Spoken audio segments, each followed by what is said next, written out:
This is part 2 of my cousin D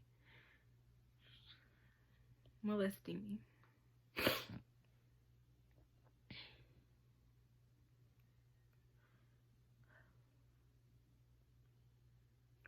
The dreams that I had of this man killing me.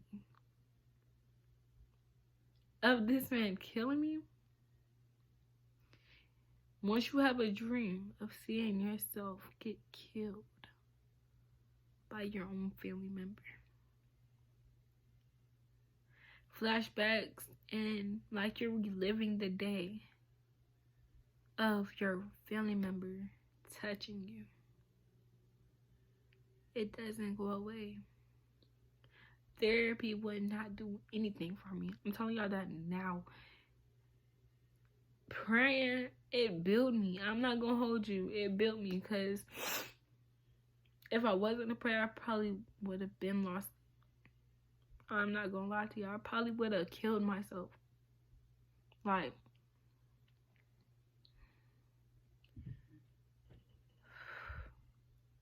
okay. So, I went in my brother's room. My uncle's room. My brother was playing the game. He fell behind me. My brother was arguing. You know, when your brothers on the game, they argue with each other. Like, oh, I lost, now we finna argue. Or, oh, I won, now you're a bot, you're trash. You feel me? You go back and forth with the people. Brother was going back and forth with somebody. My cousin took the microphone and started going back and forth with them as if nothing happened.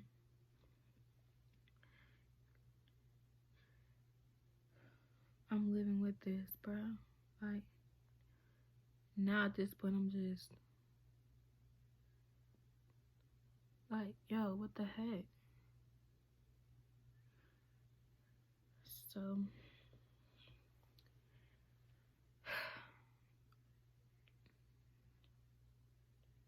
in April, 2 months after he did what he did to me, he had a girlfriend. And he molested her adopted daughter. This is not my story to tell on her base, like her, but she went through it. And I just pray and give her as much strength as she needs, healing in her, because if I know I'm still going through this, and he did even worse to that girl. Even worse, y'all. Like, things could have been worse than he did to me, but he did worse to that girl. And I know what that put me through. I just know this girl is hurt even worse than me. You know, probably not even like, we're probably hurt the same, you know, because it's just getting put through it. I don't think she was as close as him, as I was close to him. But he did do worse to her. He did. It's not mine. It's not a place to tell her story. I'm gonna be honest with y'all. So I'm not gonna tell her story, but it was worse for her. You know, she went through it even worse than I did. Like, he did more to her than he did to me. He could have done more to me. So 2 months after that, which is 4 months later after what he did to me, I was at my dad's house. He came to my dad's house and he had bought me some clothes.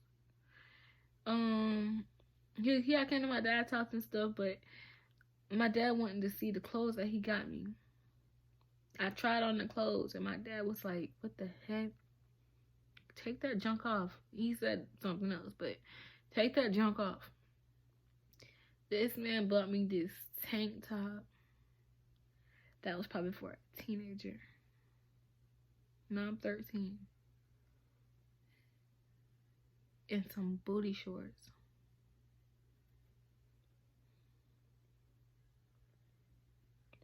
My dad said, Mimi, let me talk to you. He asked me if my cousin ever touched me. I was afraid to say yes, I was afraid to say anything. All I could do was look at him.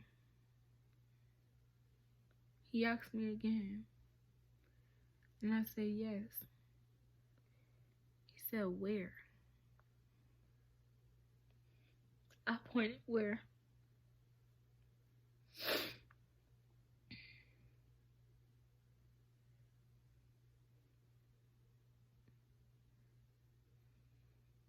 He said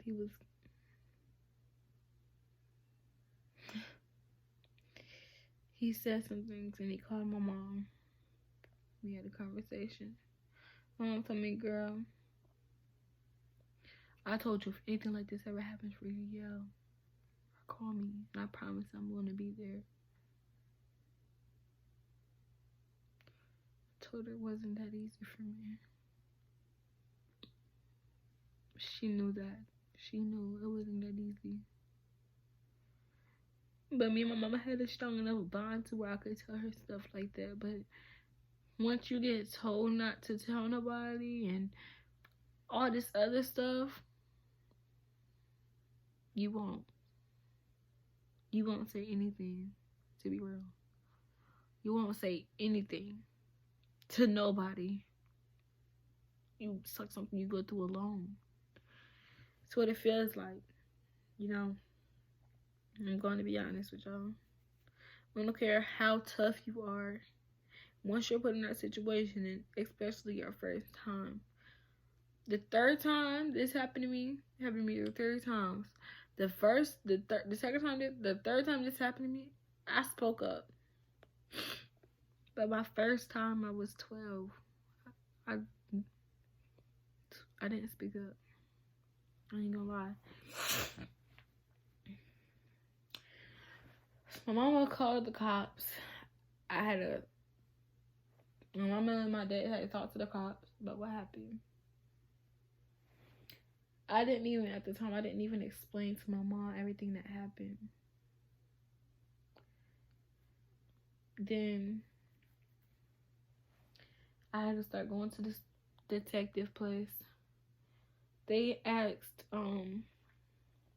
they gave me these dolls. They put me in the room with them, and it was cameras. And they showed me these dolls, and they asked me to show them what body parts he used and what he did to me. And I showed them.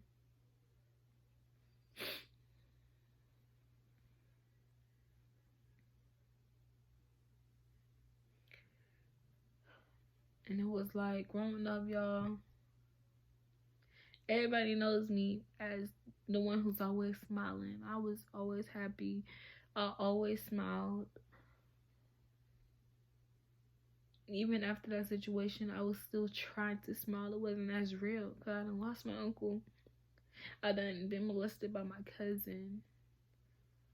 My birthday came by now. All I could think about was, dang, my uncle's gone. I was super close to. Now I done been molested by my cousin 3 days before my birthday. How can I enjoy my day? I really didn't enjoy my day. I was crying on my birthday.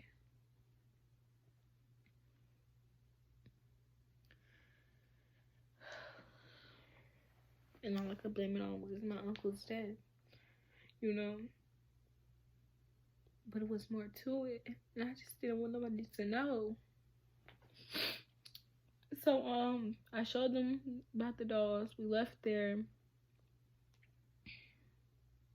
Nobody seen him again. Nobody seen him. After he did that, he got caught guilty for messing with the other girl, his girlfriend's adopted little sister. Got caught guilty. He served 75 days. I don't understand how people who are on the street selling drugs go to jail for a long time. But for a man that molests a child serves 75 days. No probation. Nothing. Just free to go hurt another little girl. The government, whoever, needs to get their stuff together. I ain't gonna lie to y'all. Selling drugs and all that ain't good. Yeah, but if a man can do that to even a girl, women do it to men. I mean, do it to boys now. Like, if you can have the guts to do that, you need to be in jail for life. How could you sit there and look grown as heck, look at a child hurt, know that you're hurting this child and be fine with it, and do it to someone else? That's freaking sick, bro. Sick as heck. Sick in the head. That's somebody that needs life. That's somebody that needs karma. Karma. The things that went through my head as a 12-year-old girl were not the things that will go through an average 12-year-old girl that has never been hurt like that. I'm talking suicide. I'm talking murder. The things that went through my head. The things that still go through my head. Knowing that this man is free. Just registered as a sex offender for 10 years.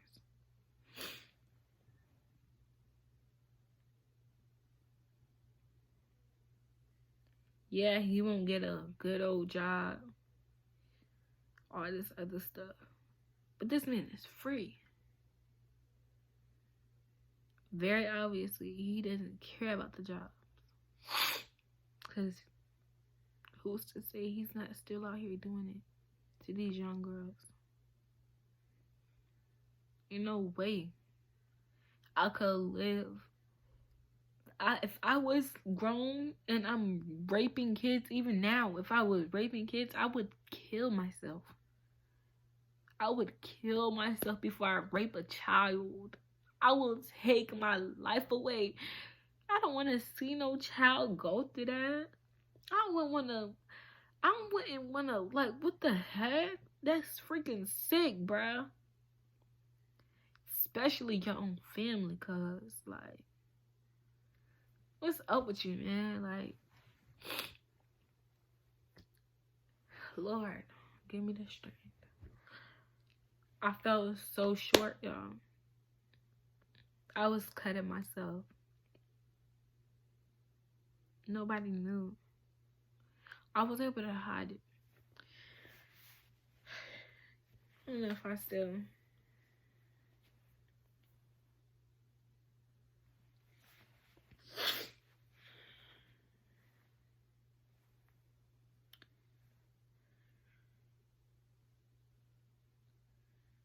I don't know if y'all will be able to still see it, but I was cutting myself on my arm, and it wasn't pretty. I mean, cuts so close. Every time I thought about them, every time I cried, I cut myself. Every time I felt like he was after me, I cut myself, knowing that he's free. I cut myself. Suicide was heavy on my mind. I did not want to be here no more. I was tired of the dreams of him killing me. I was tired of the flashbacks of him touching me. It haunts me. It traumatized me. I am angry. Suicide was The only thing in my mind, I was not thinking about praying anymore. I was praying. And it was like, I felt like it wasn't getting nowhere because I'm still having these same thoughts in my head. I was tired of walking across the street or being in the middle of a conversation, talking to somebody, and I just go into this flashback, and it's like I relived it. I'm just out of it. I can't hear nobody else talk. It's just me seeing myself getting touched by my cousin, hearing his voice, feeling what he did. In my flashback, I'm yelling, "Get off me! Don't touch me!"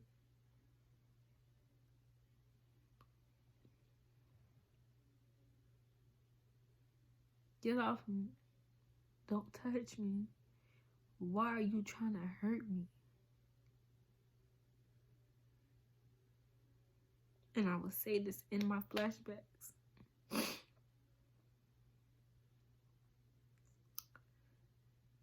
But why? I pray so much and I still have these thoughts. I still see this same thing, and it's been years. It's been years. I am angry. Why are you free? How are you still alive? How could you keep going? How could you hurt other kids? Why is this okay to you? Why are you so sick?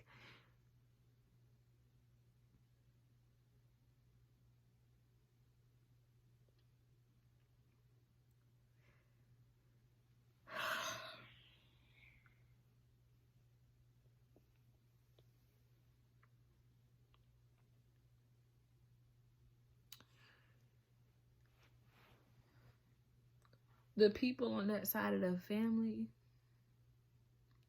the ones who, his aunts,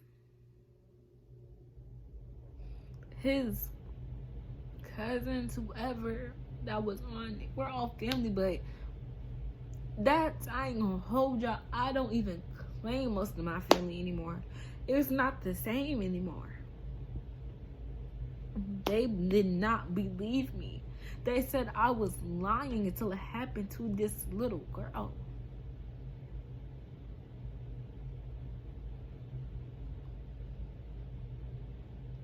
Why can't y'all believe me when I spoke up? Why y'all want to come back in my life now? Why do y'all act like it's okay? Why do y'all want to sweep it under the rug? I'm tired of things getting swept under the rug. It's been going on for generations.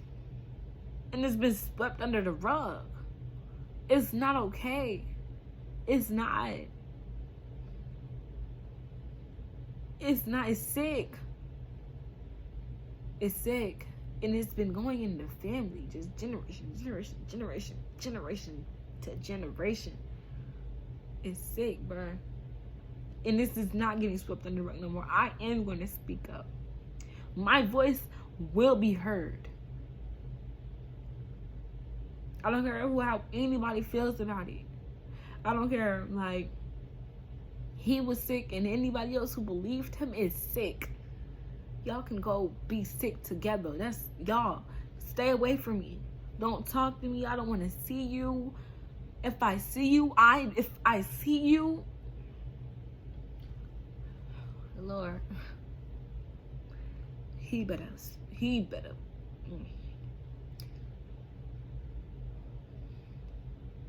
If I see you, the only thing that's stopping me is the Father. That's all I'm gonna say.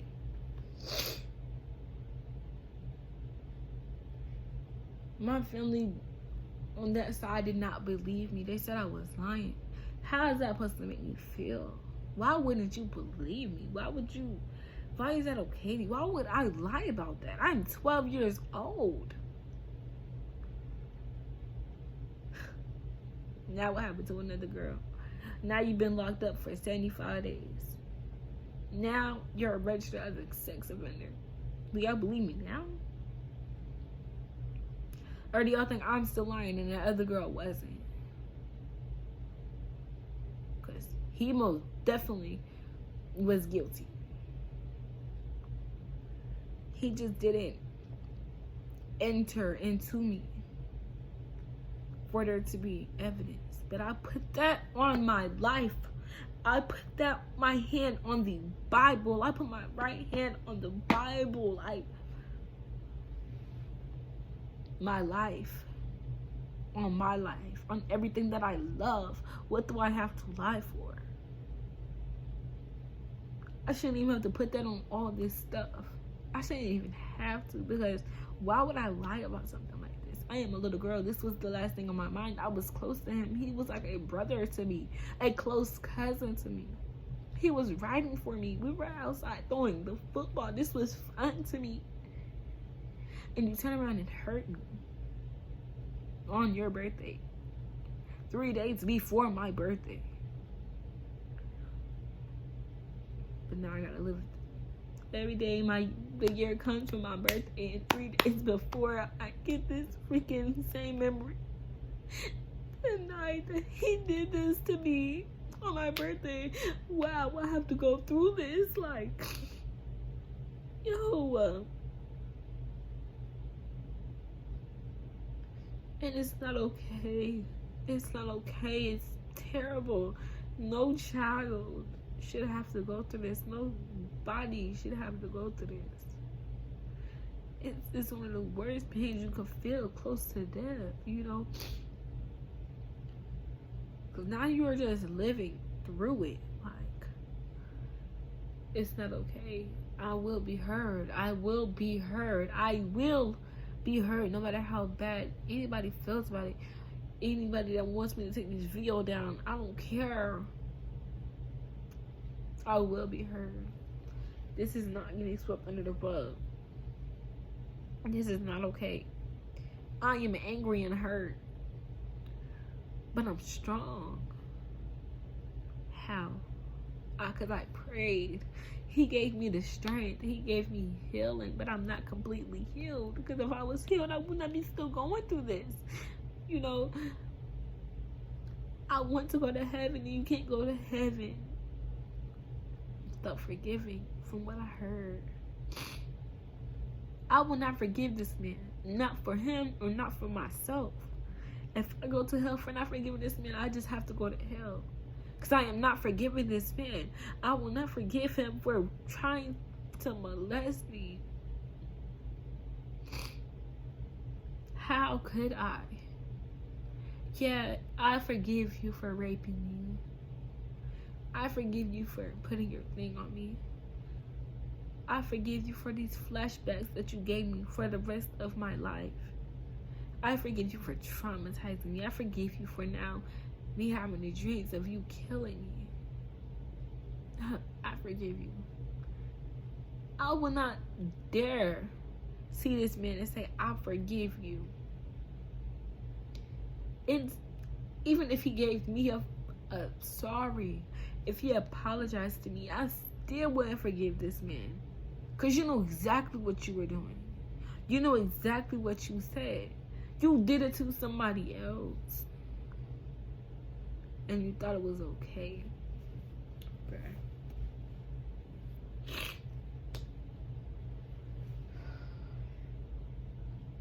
And I have to live with this for the rest of my life. I tried to take myself out of here because I was sick of going through this. I forgive you for making me go through depression, be suicidal, cutting myself, telling myself I was ugly, telling myself something is wrong with me because you tried to do this to me, because I attract older men to rape me. I was looking at myself like, yo, really? This is what I attract? I attract sickos. I attract pedophiles, predators, men that prey on me to this day. I attract them when all I want to attract is, you feel me, like peace and love to everyone. I don't want men to be looking at me. You know, it's like a natural thing for me to walk down the street each time and hear a man honk a horn at me. Hear a man yell like, let me get your number. Dude, you see I'm not grown. Why are you attracted to me? I tell you my age and you just don't care. Why? Why are you so sick? I see this every day, y'all. Every day. I cannot go, whether it's on social media, whether it's in person, whether I'm walking on the street, whether I'm in the store. Like, really? But not one time have I heard, like, I hear people say, a woman go, oh, you're beautiful. You know, or you're just glowing. But it's, oh yeah, let me get your number, or come get in the car with me. I attract pedophiles. How? Why are y'all so sick? It's not even me at this point. I blamed it all on me. It can't be me because I'm being myself. I could wear sweatpants and a hoodie and still attract pedophiles. It's like a spirit that gets attached to you, because now I've done already been molested at the age of 12, at the age of 13, 12, 14, and 15. I've been molested, and I'm still going through. I'm still pushing through.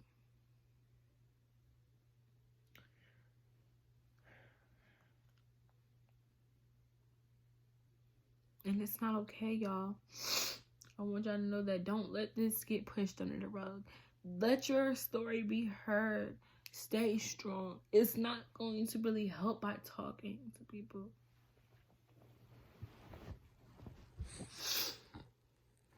It may help you or whatever, but it was like I went through this and I handled everything differently. More than just cutting myself. I handled everything differently. I don't talk to people. I'm not gonna say I don't like people. I just don't like to associate with people. Because how do I know you're not trying to prey on me too? How am I supposed to know how to treat a man? How do I know how to act? Like, how do I know you won't try to do that same thing to me? This was a grown man. Oh my God. I'm so sick, bruh.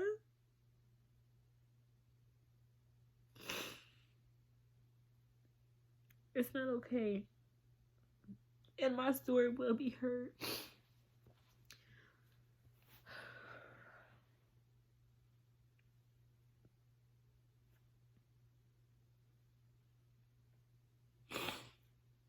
Y'all like, comment, subscribe, and let me know some videos you want me to do.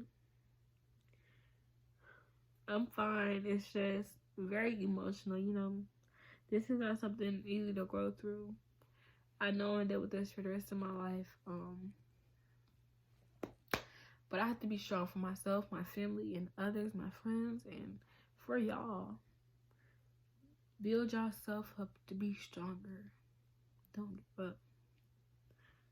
I'm telling you, I was to that point to where I gave up and I was ready to go. I didn't want a future, because I knew if I had a future,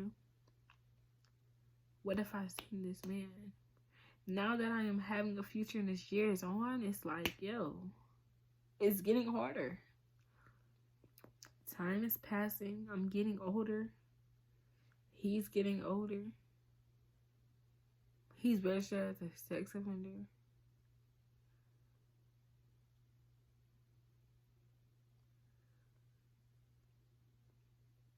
He's probably after me. I'm still having flashbacks. I still get depressed. And nothing helps. I pray. I get strength and healing. But it comes back and back and back. Stay blessed. Love yourself. Love others. Be safe.